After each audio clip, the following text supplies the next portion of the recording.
अस्सलाम वालेकुम प्यारे बच्चों। आज हम रियाजी का 7वीं जमात का कुव्वत नुमा के उसूल पढ़ने जा रहे हैं। कुव्वत नुमा के उसूल, ये पहला उसूल है। इसमें हम पढ़ेंगे ए की कुव्वत m ज़रब ए की कुव्वत n बराबर ए की कुव्वत m जमा n। ये उसूल इस बात को ज़ाहिर करता है कि अगर असास एक जैसे हो और बीच में ज़रब की निशानी हो तो कुव्वत नुमा की हम जमा करते हैं। जैसे यहाँ पर असास, पहले असास देखेंगे, यहाँ पर असास ए है, यहाँ पर भी असास ए है, तो ये असास एक जैसे हो गए। अब देखेंगे हम निशानी, ज़रब की निशानी है तो कुव्वत नुमा की हम जमा करेंगे। ठीक है, इसी को हम समझते हैं मिसाल के ज़रिए। यहाँ एक मिसाल दी हुई है, 7 की कुव्वत 4 ज़रब 7 की कुव्वत 2। पहला हम देखेंगे असास यहाँ 7 है, यहाँ पर भी 7 है, यानी असास बराबर है। अब दूसरा हम देखेंगे निशानी, बीच में ज़रब की निशानी है। ओके, अब हम देखेंगे कुव्वत 4 और 2। तो हमारा उसूल ये है कि अगर असास एक जैसे हैं और बीच में ज़रब की निशानी है तो कुव्वत नुमा की हम जमा करेंगे। तो क्या लिखेंगे हम, 7 की, असास को एक ही बार लिखेंगे, भले से ये कितनी भी मर्तबा ज़रब किया हुआ हो, असास एक ही मर्तबा लिखेंगे 7 और कुव्वत की जमा कर दिए 7, 4 जमा 2, 4 जमा 2 कितना हो गया, 7 की कुव्वत 6। ये हमारा जवाब है। अब आता है इसका दूसरा उसूल। दूसरा उसूल इसका ये है कि यहाँ पर भी पहले हम असास देखेंगे, निशानी देखेंगे और फिर अमल करेंगे। यहाँ पे असास ए की कुव्वत m है, तकसीम ए की कुव्वत n बराबर ए की कुव्वत m नफी n। पहले हमने असास देखे, असास ए है, असास ए है। ओके राइट, ये दोनों असास बरा सेम है। अब हम निशानी देखते हैं, निशानी तकसीम की है, तो अब कुव्वत नुमा की हम नफ़ी करेंगे। यही हमारा उसूल है कि असास अगर एक जैसे हैं और बीच में तकसीम की निशानी है तो कुव्वत की हम नफ़ी करेंगे।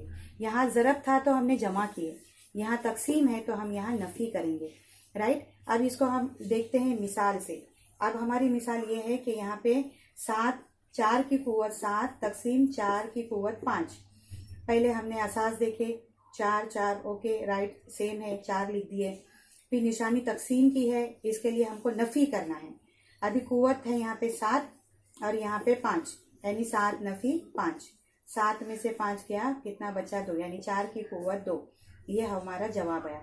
ओवरऑल ये कुव्वत नुमा के दो उसूल इस बात को ज़ाहिर करते हैं कि अगर असास एक जैसे हैं, बीच में ज़रब की निशानी है तो कुव्वत की जमा कर दो।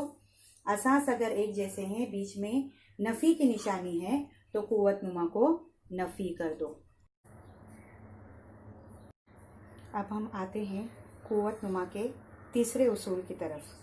कुव्वत नुमा का तीसरा उसूल ये है कि अगर ए की कुव्वत नफ़ी m, यानी यहाँ पर देखो असास ए है लेकिन कुव्वत जो है आपकी मनफी में है, नफ़ी में है, और इसको मुझे मस्बत करना है, तो इसको मैं ए को लिख दूँगी 1/a। समझ गया, जो असास दिया हुआ है उसको बटे में लिखना है, कसर को, अदद को बटे में ले लेंगे। ए की कुव्वत m बराबर 1/a की कुव्वत m। क्या तब्दीली हुई, यहाँ पर a था, यहाँ पर 1/a कर दिए, तो ये मनफी क्या हो जाएगा, मस्बत। इसकी मिसाल हम देखते हैं। एक एग्जाम्पल लो, 4 की कुव्वत 2, और हमसे कहा जाएगा कि ये मनफी को मस्बत करके लिखो, तो हम कैसा लिखेंगे, 4 की कुव्वत नफ़ी 2 बराबर 1/4 की कुव्वत 2। बटे में लेकर उसको मस्बत, निशानी चेंज कर देंगे। यहाँ पे दूसरी मिसाल लो, 3 की कुव्वत नफ़ी 7 बराबर 1/3 की कुव्वत 7। समझा ये उसूल। अब आते हैं हम चौथे उसूल की तरफ, कुव्वत नुमा का चौथा उसूल। यहाँ पर भी मनफी कुव्वत है, a/b की कुव्वत नफ़ी n है। अब यहाँ पे कसर है, तो ऐसे वक्त में हम क्या करेंगे, कसर को पलट देंगे, यानी शुमार को निंदा का नसब नुमा बनाएंगे और नसब नुमा का शुमार को निंदा बनाएंगे। इन शॉर्ट, नीचे वाला अदद जो है इसको हम ऊपर ले लेंगे और ऊपर वाले अदद को नीचे ले लेंगे। a/b बन जाएगा b/a, यानी कसर को पलट दिए मनफी कुव्वत को मस्बत कुव्वत बनाने के लिए। अब इसको हम मिसाल के जरिए देखते हैं। हमारे पास एक मिसाल है 2/7 की कुव्वत नफ़ी 2, तो हम इसको लिखेंगे 2/7 को हम लिखेंगे 7/2। देखो कसर पलट गई। और ये नफ़ी दो जो है मनफी है, उसको क्या लिखेंगे हम, कुव्वत 2।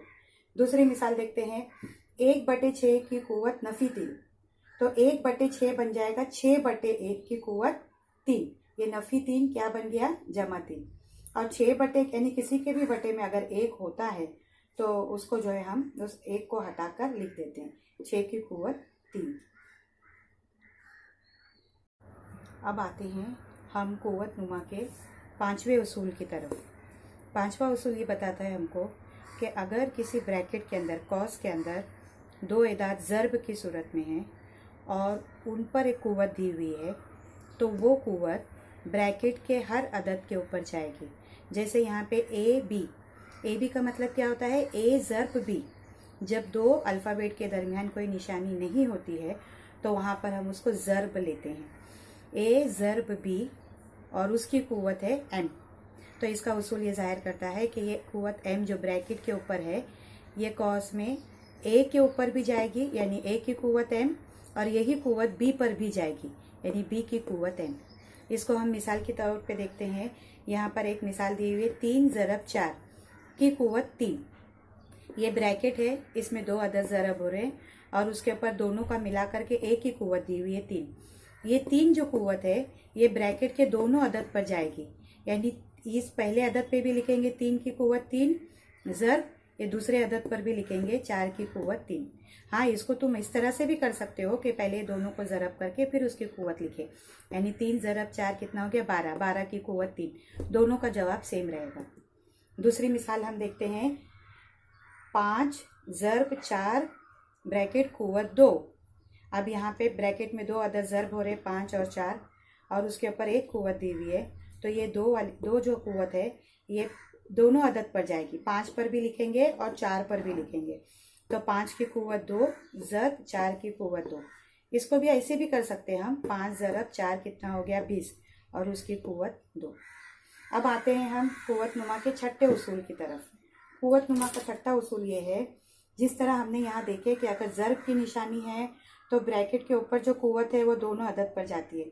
उसी तरीके से तकसीम में अगर 2 अदद तकसीम हो रहे हैं और उसके ऊपर जो है एक कुव्वत दी हुई है, तो ये कुव्वत ऊपर वाले अदद पे भी जाएंगी, नीचे वाले अदद पर भी जाएगी, यानी एक शुमार कुनिंदा और नसब नुमा दोनों पर ये कुव्वत लिखेंगे।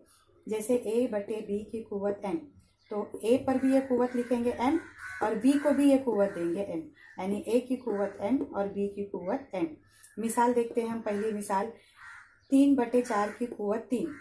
ये कसर के ऊपर ये कुव्वत दी हुई है, तो ये 3 जो कुव्वत है ये दोनों अदद पर लिखेंगे, हम दोनों को बांटेंगे, 3 की कुव्वत 3 और 4 की कुव्वत 3। दूसरी मिसाल देखते हैं, 5/2 की कुव्वत 4। ये ब्रैकेट के ऊपर 4 कुव्वत है, तो ये 4 कुव्वत 5 के लिए भी है और 2 के लिए भी। 5 की कुव्वत 4 और 2 की कुव्वत 4। मतलब क्या है इन दोनों उसूलों का, कि अगर किसी ब्रैकेट के अंदर ज़रब और तकसीम का अमल हो रहा है तो वो पूरे ब्रैकेट के ऊपर जो कुव्वत है वो ब्रैकेट के हर अदद के ऊपर लिखी जाएगी। ठीक है। कुव्वत नुमा का 7वां उसूल।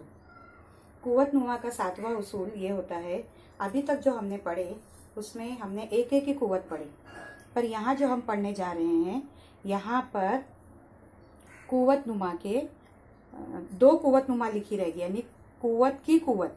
जैसे अभी ये सवाल है, ए की कुव्वत m और उसकी कुव्वत m। देखो कुव्वत की कुव्वत है, कैसा लिखा हुआ है, ए की कुव्वत m, फिर ब्रैकेट बना के फिर ब्रैकेट के ऊपर दूसरी कुव्वत, तो इसको बोलेंगे कुव्वत की कुव्वत। ठीक है।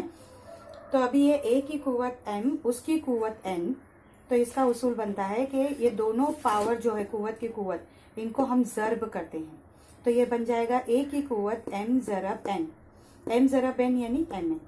मिसाल देखते हैं इसकी, 7 की कुव्वत 4 और उसकी कुव्वत 2, तो हम इसको लिखेंगे 7 की कुव्वत 4 ज़रब 2, यानी 4 दूनी 8, 7 की कुव्वत 8।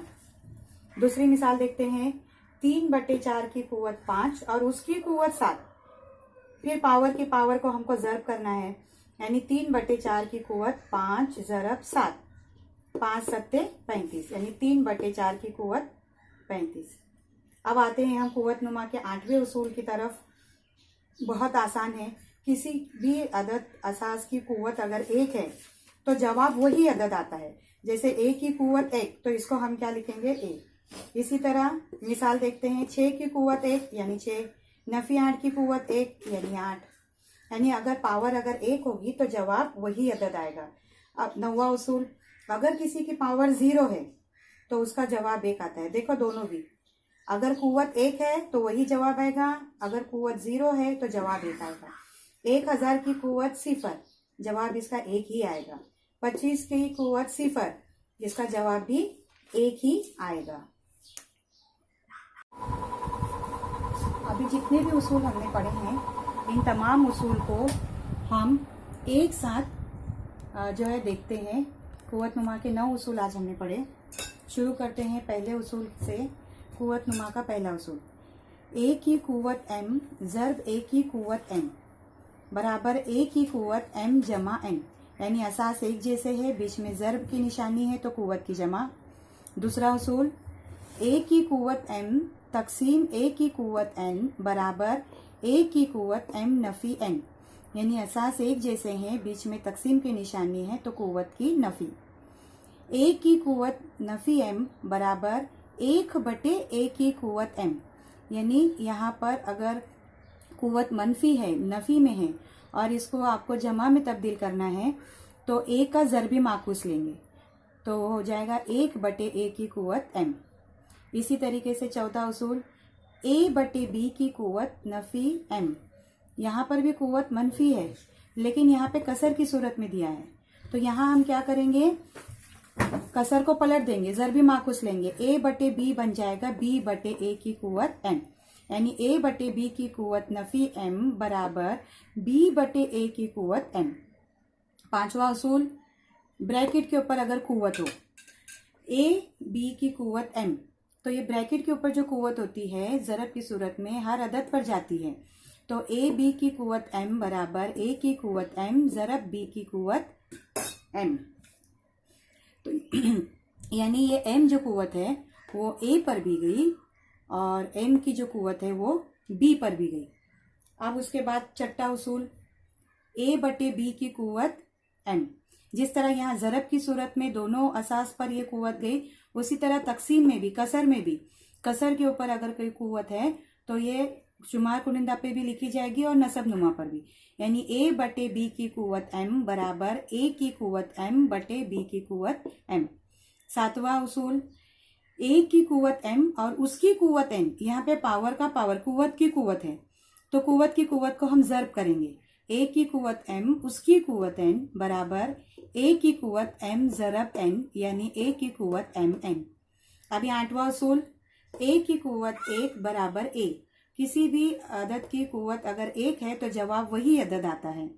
नौवां उसूल, a की कुव्वत 0 बराबर 1। किसी भी असास की कुव्वत अगर 0 है तो जवाब 1 आता है।